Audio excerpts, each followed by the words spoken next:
சென்னையில் குதிரைகளுக்கு கிளாண்டஸ் நோய் தொற்று தொடர்பாக இரத்த மாதிரிகளை சேகரித்து பரிசோதனை நடத்த உத்தரவானது பிறப்பிக்கப்பட்டிருக்கிறது. இது தொடர்பான கூடுதல் விவரங்களோடு இணைகிறார் எமது செய்தியாளர் தாய்மானவன்.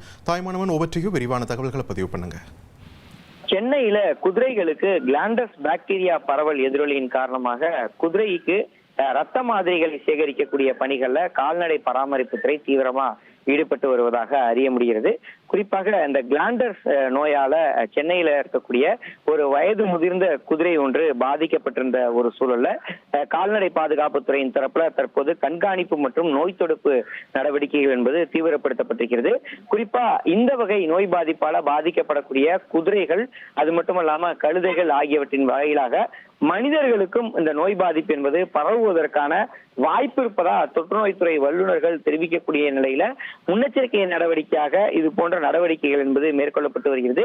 குறிப்பாக சென்னை மாநகரில் இருக்கக்கூடிய குதிரைகள் மற்றும் கழுதைகளுடைய இருப்பிடங்கள் எங்கெங்கெல்லாம் தொழுவங்கள் இருக்கிறதோ அந்த பகுதிகளுக்கு நேரடியாக சென்று கால்நடை பராமரிப்பு அதிகாரிகள் மற்றும் கால்நடை மருத்துவர்கள் நேர்ல குழுக்களாக சென்று ஆய்வுகளை மேற்கொண்டு குதிரை மற்றும் கழுதைகளுடைய மாதிரிகள், ரத்த மாதிரிகளை பெற்று ஆய்வகத்திற்கு அனுப்பக்கூடிய காட்சிகள் தொடர்ந்திருக்கிறது. குறிப்பாக குதிரை மற்றும் கழுதைகள்ல உடல் பலவீனமாக காணப்படுவது, சுவாச குறைவு, மூக்கில் சளி போன்று திரவம் வடிதல், தோல் புண்கள் மற்றும் உடல் மெலிவு போன்ற அறிகுறிகள் இருக்கக்கூடிய பட்சத்தில் அந்த கால்நடைகளுடைய ரத்த மாதிரிகள் சேகரிக்கப்படக்கூடிய காட்சிகளை பார்க்க முடியாது. கால்நடை மருத்துவர்கள் அதற்கான முன்னெடுப்பை எடுத்திருக்கிறாங்க.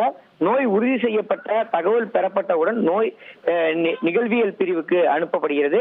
சைதாப்பேட்டை கால்நடை பன்முக மருத்துவமனையில மருத்துவ குழு பாதிக்கப்பட்ட பகுதிகளில் ஆய்வு மற்றும் கண்காணிப்பு பணிகளை தொடங்கி இருக்கக்கூடிய நிலையில் பாதிக்கப்பட்ட குதிரையோடு தொடர்பில் இருந்த மற்ற குதிரைகள் மற்றும் கால்நடைகளுக்கும் பரிசோதனை என்பது மேற்கொள்ளப்பட்டு வருவதாக தகவல்கள் இருக்கிறது.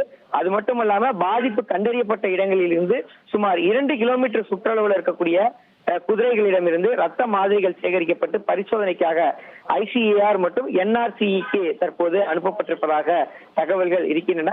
சென்னை மாநகராட்சி மற்றும் பொது சுகாதாரத்துறைக்கு குதிரையுடைய வளர்ப்பாளர்கள் தெரிவிக்கக்கூடிய கருத்துக்களின் அடிப்படையிலும் தொடர்ந்து பொதுமக்கள் வழங்கக்கூடிய அந்த குற்றச்சாட்டுகளின் அடிப்படையிலும் இந்த நடவடிக்கை என்பது தீவிரப்படுத்தப்பட்டிருப்பதாகவும், தொடர்ந்து பாதிக்கப்படக்கூடிய பகுதிகளில் நோய் தொற்று பரவுவதை தடுப்பதற்கு சென்னை மாநகராட்சி ஊழியர்களோடு இணைந்து இந்த கிருமி நாசினி தெளிப்பது, நோய் பரவுவதை கட்டுப்படுத்துவது உள்ளிட்ட பணிகள்ல அதிகாரிகள் ஈடுபட்டு வருவதாக தகவல்கள் என்பது வெளியிடப்பட்டிருக்கிறது.